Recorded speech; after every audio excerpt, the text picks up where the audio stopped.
नमस्कार। विश्व विश्व समाधान मंच प्यारा उत्तराखंड में आप सबका स्वागत है। आज चर्चा का मुख्य विषय है देश की सबसे ज्वलंत समस्या जिससे हम जूझ रहे हैं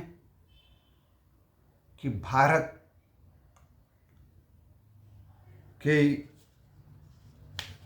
में सशस्त्र सेनाओं के सेनानायक जाबाज जो भारतीय सेना को एक मजबूत बनाकर भारत को महाशक्ति बना रहे थे, जिनके सामरिक व्यूह रचना से चीन और पाकिस्तान तिलमिलाए हुए थे, जो भारत को एक मजबूत राष्ट्र बनाना चाह रहे थे, उसकी रणनीति पर समर्पित थे। देश के प्रथम CDS बिपिन रावत जी का इसी सप्ताह निधन हुआ। जिन परिस्थितियों में उनका निधन हुआ, 8 तारीख को तमिलनाडु की नीलगिरी जनपद में कन्नूर क्षेत्र में जो उनका वायुसेना का एक मजबूत हेलीकॉप्टर दुर्घटनाग्रस्त हुआ, उसमें जनरल बिपिन रावत, उनकी धर्मपत्नी और 11 सेना के जाबाज अधिकारी देश समर्पित लोग शहीद हुए। इसे सामान्य घटना मानकर देश ने अपने जाबाज सेनानायक को श्रद्धांजलि देता, परंतु जिस प्रकार की परिस्थितियां और रहस्यमय प्रतिक्रिया चीन ने दी, उससे गाए बगाए चीन खुद कटघरे में खड़ा हो गया। जिस प्रकार से देश के सर्वोच्च सेनानायक जो तीनों सेनाओं के एकीकृत कमांड के वो प्रमुख थे, और वो सेना को आधुनिकीकरण, खासकर चीन से मिलती हुई जो चुनौतियां हैं, उसका बहुत मजबूती से मुकाबला कर रहे थे। सैन्य परिवार में जन्मे थे, अदम्य साहस से। इससे पहले भी उनका हेलीकॉप्टर एक बार दुर्घटनाग्रस्त हो गया था, एक बार पाकिस्तान से लगे उस पर उनके टखनों पर गोली लगी थी। वो भारतीय सेना को एक विश्व की एक आधुनिक और मजबूत सेना बनाना चाहते थे, और बिना लाख लपेट से वो सैनिकों का मनोबल, उनकी वीरता को बढ़ाना चाहते थे। तो देश के प्रसिद्ध रक्षा विशेषज्ञ ब्रह्मा चिन्याली ने इस पर टिप्पणी करते हुए इशारा किया था कि जिस प्रकार से ताइवान के सेना प्रमुख CGS सैन यीमेंग गत वर्ष इसी प्रकार के हेलीकॉप्टर दुर्घटना में यकायक मारी गई। बहुत सुरक्षित हेलीकॉप्टर माना जाता था, और इसी तरह भारत के सेना के सर्वोच्च कमांडर बिपिन रावत भी इस साल एक सैन्य दुर्घटना में एक सुरक्षित जो सेना, वायु सेना का एक सेना का बहुत सुरक्षित डबल इंजन का था हेलीकॉप्टर था, वो दुर्घटनाग्रस्त हुआ। उसमें न केवल देश के 11 सैन्यकर्मी भी मारे गए, इसके साथ वो वीरांगना बिपिन रावत जी की धर्मपत्नी रावत भी उसमें शहीद हुई। तो ब्रह्मचर्याजी ने ये एक स्पष्ट संदेह व्यक्त किया कि जिस प्रकार से ताइवान के सेना प्रमुख जो चीन के बहुत विरोधी थे, उसी प्रकार भारत के CDS बिपिन रावत भी चीन के, जिस प्रकार से चीन भारत के हितों पर कुठाराघात कर रहा था, उसे एक सेना प्रमुख होने के नाते भारतीय सेना को स्पष्ट दिशा निर्देश देते और बिना लाग लपेट के, जिस प्रकार से भारतीय वर्तमान नेतृत्व चीन का नाम लेने के लिए भी तैयार नहीं है, ऐसी परिस्थितियों में भी बिपिन रावत खुले आम जिस प्रकार से चीन का नाम लेकर उसके कुकृतियों को बेनकाब करते हुए उनके खिलाफ सामरिक रणनीति मजबूती से बनाकर भारतीय सेना को एक जाबाज मनोबल बढ़ाते थे। खासकर गलवान घाटी में जिस प्रकार से चीन ने विश्वासघात करके भारतीय सेना के पर हमला किया था, छद्म हमला किया था, वहाँ पे जो नियम थे उन कानूनों को तोड़कर वहाँ पे सीमा पे गलवान घाटी एक हमला किया था, तो उसका जिस प्रकार से मुंह तोड़ जवाब भारतीय सेना ने दिया, उसके पीछे जनरल बिपिन रावत की कुशल रणनीति ही मानी जाती है। और वो इस प्रकार से भी कह रहे थे कि हाल में उन्होंने किया था कि जैविक हथियारों का, जैविक युद्ध के लिए भी हमें तैयार रहना चाहिए भारतीय फौजों को, और वो थिएटर और युद्ध प्रणाली पे विश्वास करते थे। किस प्रकार से अत्याधुनिक बनाया जाए, जिस प्रकार से चीन हमारी सीमाओं को पर निरंतर दबदबा बना रहा है, चारों तरफ से भारत के हितों को रोंदने का काम कर रहा है, उस प्रकार से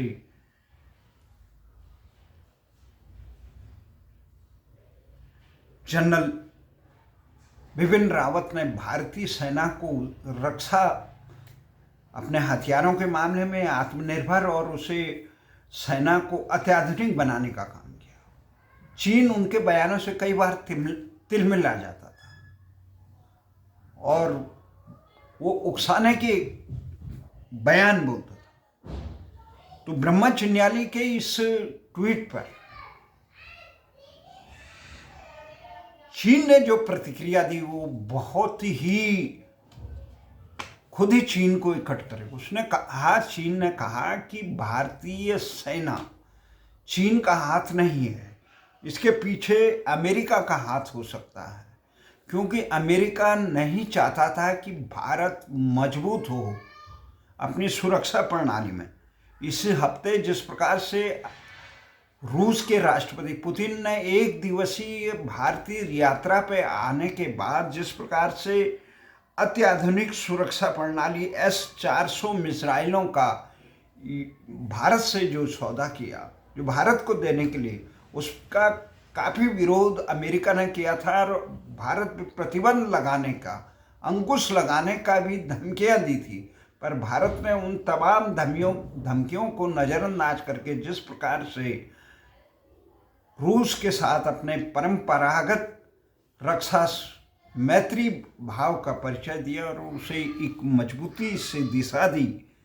हो सकता है चीन ने ये आशंका व्यक्त की, चीन के एक सरकारी जो अखबार है ग्लोबल टाइम्स, उसमें ये आक्षेप लगाया है, आरोप है, आशंका प्रकट की कि ये हाथ चीन के बजाय अमेरिका का हो सकता है। अमेरिका S-400 मिसाइल सुरक्षा प्रणाली भारत को देने से काफ़ी आहत था, आक्रोशित था। हो सकता है भारतीय सेना के प्रमुख के खिलाफ ये काम किया।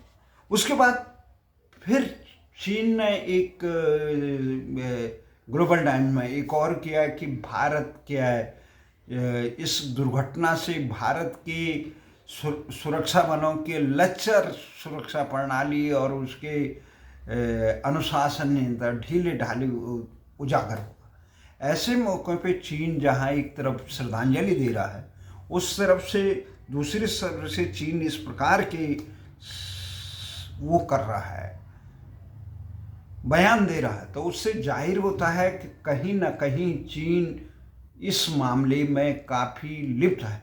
चीन एक प्रकार से पूरे विश्व को एक भ्रष्ट देश है। ब्रह्मा चिन्याली ने चीन पर आरोप लगाए, ये भ्रष्ट चीन किस प्रकार से पूरे विश्व को के देशों को, अपने विरोधी देशों को कमज़ोर करने के लिए किस प्रकार के हथकंडे अपनाता है। खासकर अमेरिका के चुनाव में भी जिस प्रकार से ट्रंप ने विरोध किया था, उसके बाद ऐसा आरोप लगा था कि वहाँ के समाचार पत्रों से लेकर एनजीओ से लेकर अनेक संस्थानों में चीन ने घुसपैठ करके वहाँ अपने प्रभाव का, भ्रष्टाचार का तमाम वो करके ट्रंप को हराने के लिए एक माहौल बनाया था। वो नहीं चाहते थे ट्रंप, क्योंकि ट्रंप चीन के खिलाफ कोरोना में उसे सबक सिखाने के लिए, ताइवान के साथ जो चीन के बढ़ते हुए तनाव हैं उसके खिलाफ सबक सिखाने के लिए ट्रंप हमेशा बहुत उग्र विचार रखते थे। भारत के बहुत मजबूती पक्षधर थे। उनके मुकाबले ये बिडेन जो हैं, नए राष्ट्रपति जो बने हुए हैं अमेरिका के, वो काफ़ी लच्चर माने जाते थे। ऐसा ही लच्चर होने का अपेक्षा ओसामा बिन लादेन ने भी अपनी किताब में किया कि हमें जो बाइडेन से को अमेरिका का राष्ट्रपति बने तो अमेरिका खुद ही कमज़ोर हो जाएगा, ऐसी आशंका उसने भी प्रकट की। तो और ख़ासकर अफगानिस्तान मामले में जिस प्रकार से जो बाइडेन ने कदम उठाए, उसके अभी अमेरिका सहित पूरे विश्व में काफ़ी निंदा की गई।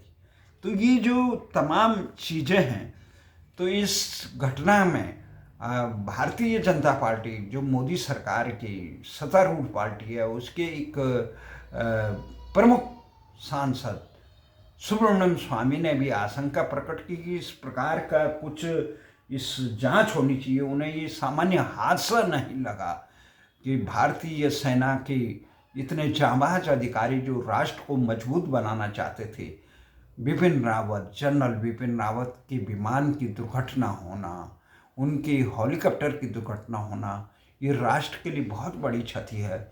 और इस क्षति में सरकार उसके तह पर न जा पाए। एक स्वतंत्र जांच एजेंसी द्वारा उच्चतम न्यायालय के न्यायाधीश की निगरानी में ये जांच करनी चाहिए। उन्होंने ये अमेरिका के राष्ट्रपति कैनेडी या उनकी दुर्घटना की जांच करने के में बने हुए आयोग का हवाला देते हुए इस प्रकार से मांग की कि भारत में भी रक्षा की जांबाज जनरल बिपिन रावत की मौत की जांच की जाए। वहीं कई जो समीक्षक हैं, रक्षा विशेषज्ञ हैं, वो इस मामले में LTT लिट्ठे और पाकिस्तान की ISI की गठजोड़ को भी आशंका प्रकट कर रहे हैं कि वो क्षेत्र जिसमें नीलगिरी का ये क्षेत्र है तमिलनाडु का, ये लिट्ठे के प्रभाव क्षेत्र में माना जाता है। और वो कहते हैं लिट्ठे में इस प्रकार की तकनीकी का बहुत दक्षता है और इसके लिए ज़्यादा आदमियों की ज़रूरत नहीं है, केवल 1-2 आदमी ही इस प्रकार की कार्रवाई को अंजाम दे सकते हैं। तो ये जो एक प्रकार की आशंका प्रकट की जा रही है, ये आशंका केवल कपोल कल्पना नहीं है।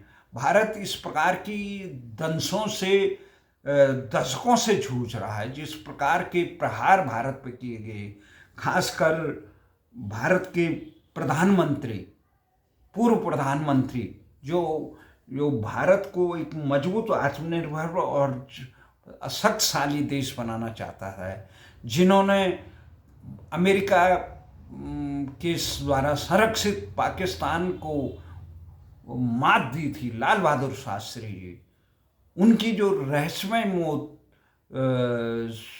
सोवियत संघ में हुई थी, ताशकंद समझौते में हुई थी, उसमें भारत और पाकिस्तान के बीच समझौता कराने में उसमें रहस्यमय में भी शक की सुई अमेरिका की तरफ घूमती है, क्योंकि अमेरिका उस समय पाकिस्तान को संरक्षण दे रहा था। और जो रसोइया पे जो शास्त्री जी का रसोइया था, उस रसोइया को पाकिस्तान ने अपने यहाँ नागरिकता प्रदान की थी। इस प्रकार से कटघरे में एक प्रकार से पाकिस्तान के थ्रू अमेरिका आता था शास्त्री जी के निधन पे। उसके बाद भारत के परमाणु परियोजना के, परमाणु अस्त्रों के जो सामरिक ताकत, परमाणु शक्ति संपन्न बनाने का जो मेन मुख्य सूत्रधार थे, वो भाभा जी की रहस्यमय मौत भी इसी प्रकार के जहाज दुर्घटना में हुई थी। जहाज दुर्घटना में उसके पीछे भी कहीं न कहीं अमेरिका की कुख्यात एजेंसी CIA को माना गया था। और उसके बाद भारत के पूर्व प्रधानमंत्री राजीव गांधी, जो चुनाव के बाद सत्तासीन होने वाले थे उस समय, और अमेरिका उसने उस समय इराक पे हमला किया था, तो राजीव गांधी ने उसका भी विरोध करते हुए वो मॉस्को के रास्ते इराक के समर्थन में वहाँ गए थे। और उन्होंने जिस प्रकार से पंजाब आतंकवाद को बढ़ावा देने का जो काम पाकिस्तान के द्वारा अमेरिका ने किया था, उस समय उन्होंने लाल किले के प्राचीर से एक भाषण दिया था प्रधानमंत्री राजीव गांधी ने, कि इनके जो आतंकियों के आका के नानी याद करा देंगे। तो इस प्रकार का जो भाषण मानो उसे अमेरिका के खिलाफ माना गया। और रहस्यमय परिस्थितियों में राजीव गांधी की तमिलनाडु में ही इस प्रकार के चुनाव प्रचार में मौत हुई, लिट्ठे के द्वारा हुआ। लेकिन इसके खुफिया सूत्रों का ये है, जब सब यात्रा में हम थे तो उस समय हम इसके खिलाफ नारे लगा रहे थे, तो खुफिया कुछ सुरक्षा बंधनों ने हमें इस नारे लगाने से रोक दिया था। तो इंदिरा जी की मौत पर भी कहीं ना कहीं शक की सुई विदेशी ताकतों की तरफ घूमती है। तो उसके बाद जनरल बिपिन रावत की मौत हुई। ये तमाम प्रकार के जो ये हथकंडे अपनाए गए, उससे एक ही चीज़ है कि इस देश को कमज़ोर करने का। और जो ये रक्षा विशेषज्ञ हैं ब्रह्मचिन्याली, इन्होंने बिल्कुल स्पष्ट कहा कि पिछले साल जिस प्रकार से ताइवान के सेना प्रमुख के एक इसी प्रकार के हेलीकॉप्टर दुर्घटना में मृत्यु हुई थी, वो हेलीकॉप्टर बहुत सुरक्षित था। और यहाँ जनरल, उनके साथ कई ताइवान के वरिष्ठ सेना अधिकारी भी मारे गए थे। और यहाँ भी भारत को महाशक्ति बनाने के लिए, सामरिक महत्व बनाने के लिए जो समर्पित थे जनरल बिपिन रावत, उनकी भी मौत एक विमान दुर्घटना में हुई, ये हेलीकॉप्टर दुर्घटना में। उस हेलीकॉप्टर दुर्घटना के बाद जिस प्रकार से चीन की सरकारी एजेंसी ने, समाचार पत्र ने इस प्रकार के बयान दिए कि अमेरिका को कटघरे या भारत की लचर व्यवस्था को, सैन्य आधुनिकीकरण की लचर व्यवस्था पर प्रहार किया, उसने कहीं ना कहीं चीन एक प्रकार से कटघरे में है। और भारत में प्रधानमंत्री मोदी के सपनों का मजबूत भारत बनाने का जो बीड़ा भागीरथ प्रयास जनरल बिपिन रावत कर रहे थे, उनके निधन के बाद, और भारत पे इस प्रकार मंडरा रहे अंतर्राष्ट्रीय षड्यंत्र का एक खतरे को भविष्य के लिए सावधान करने के लिए ये जांच बहुत ज़रूरी है।